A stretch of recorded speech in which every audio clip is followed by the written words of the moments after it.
सर्वात मोठी बातमी 6 खासदारांनी उद्धव ठाकरे यांची साथ सोडली आहे। गेल्या आठवड्यात रविवारीच उद्धव ठाकरे यांनी आपल्या पक्षाच्या सर्व खासदारांची बैठक बोलावली होती। मात्र या बैठकीला शिवसेना ठाकरे गटाचे 9 पैकी केवळ 4च खासदार प्रत्यक्ष उपस्थित होते, तर 5 खासदार हे ऑनलाईन हजर असल्याचा दावा करण्यात येत होता। तेव्हापासूनच राज्यात ऑपरेशन टायगरची चर्चा सुरू झाली होती। त्यानंतर अवघ्या 2च दिवसामध्ये या सर्व खासदारांनी बंडखोरी केली आहे। त्यानंतर आज सर्व खासदारांच्या नावे व्हीप जारी करून उद्धव ठाकरे यांनी खासदारांची बैठक बोलावली होती। मात्र या बैठकीला केवळ 9 पैकी 3च खासदार उपस्थित होते। यावरून आता शिवसेना ठाकरे गटात मोठी फूट पडल्याचं स्पष्ट झालं आहे।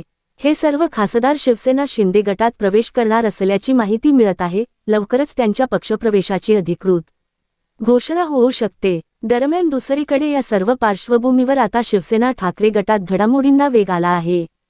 खासदार संजय राऊत यांची नुकतीच पत्रकार परिषद पार पडली।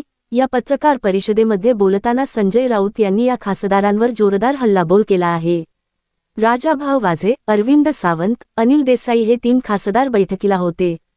आम्ही इतरांवर कारवाई करू, त्यांना निलंबित करण्याची कार्यवाही करू, आधी लोकसभेची प्रक्रिया करणार, त्यानंतर कोर्टात जाऊ। ही लढाई संसद आणि कोर्टात चालेल, रस्त्यावरही चालेल। रस्त्यावरची लढाई महाराष्ट्रात सुरू झाली आहे।